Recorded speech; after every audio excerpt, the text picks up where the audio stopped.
All right, so let's jump right in. I'm guessing you've probably heard about Hana Kobayashi by now, right? I mean, it's been everywhere. Yeah, impossible to miss it, really. She vanished in L.A., remember? And then she turns up states all the way down in Mexico. It's a crazy story, the kind that just grabs your attention and doesn't let go. Exactly, and everyone's been glued to it, right? Yeah. First she's missing, then there's all this fear, then boom, massive relief. But there's always more to the story than just the headlines, right? Always more going on beneath the surface. Yeah, exactly. And that's exactly what we're going to do today. A deep dive. But this time, we're focusing on Hana Kobayashi's own words now that she's back. Because she's actually spoken out, which is in itself pretty huge. All right, so you want to kick us off with that statement? What did she actually say? All right, so her statement, it starts with, I was unaware of everything that was happening in the media while I was away, and I am still processing it all. Processing it all. Wow. I mean, let's think about that for a second. It's like, imagine coming back after you've been through something so messed up, so disorienting, and the whole world's been talking about you the whole time. Totally. It's like stepping back into your life, but it's this weird, distorted echo of what it was before you left. Right. And then on top of that, you have to deal with everyone's opinions and theories and God knows what else. I mean, what does that kind of processing even look like after something like this? It's got to be rough, right? It's not just like catching up on the news. It's facing this tidal wave of, I don't know, just everything people have been saying. It could be incredibly overwhelming. Well, for sure. I mean, we've talked about this before, right?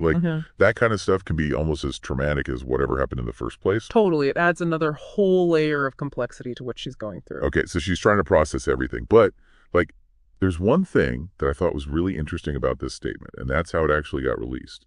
Oh, you mean that it came through her aunt and not like a direct statement to the press or anything? Yeah. What's that all about? That seems pretty deliberate, right? It definitely does. It suggests that she wants to be really careful about how this story gets shared, you know? Yeah. Which, to be honest, that makes a lot of sense, especially when we're talking about trauma recovery. Oh, yeah. Having that control over your story, being the one who decides what gets out there, that can be a really important part of feeling safe and actually starting to heal. Okay, so control and healing are a big deal. Mm-hmm. And that actually kind of leads right into the next part of her statement, right? Because she actually talks about that directly. Yeah, and it's really powerful. It's not just like a thanks for the well wishes, glad to be back type of message. So what does she say? She says, my focus now is on my healing, my peace, and my creativity. Healing, peace, and creativity. Wow. That's pretty heavy stuff. Right. It's like a declaration of intent, almost like a mantra. Yeah. And she's putting those things first. Not the media, not the public, not even explaining what happened, just her own well-being. Exactly. And I think that's super important because for someone who may have felt completely powerless during whatever happened to her, this is a way to take back control, to decide what matters most right now. It's kind of like when someone's recovering from a really serious illness. Yeah. Right? The focus has to be inward first.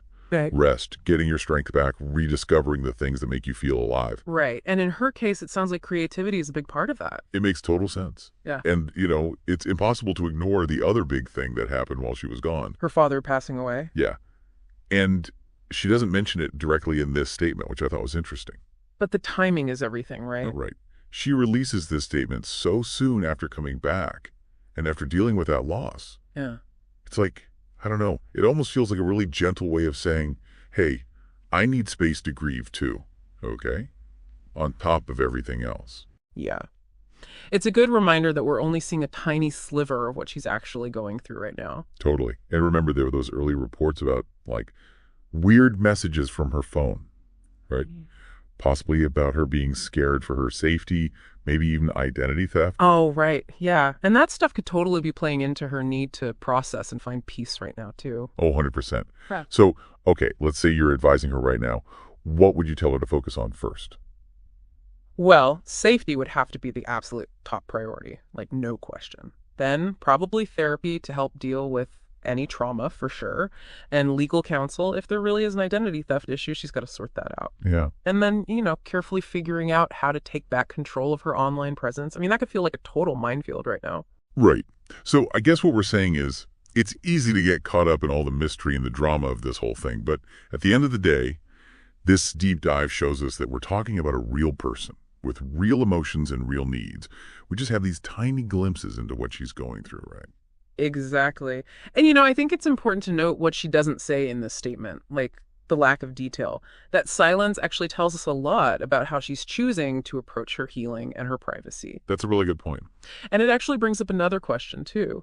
If she does eventually decide to share more of her story, what's the best way to do that? Like, what kind of platform or format would actually put her needs first and not just feed the media frenzy? That's such a good question to think about. And honestly, as we wrap up this deep dive, I just want to say that I really hope Hana Kobayashi finds the healing and peace that she's looking for. I think it's important for all of us to remember that she's a real person, not just a headline, and to approach her story with a lot more empathy and a lot less speculation.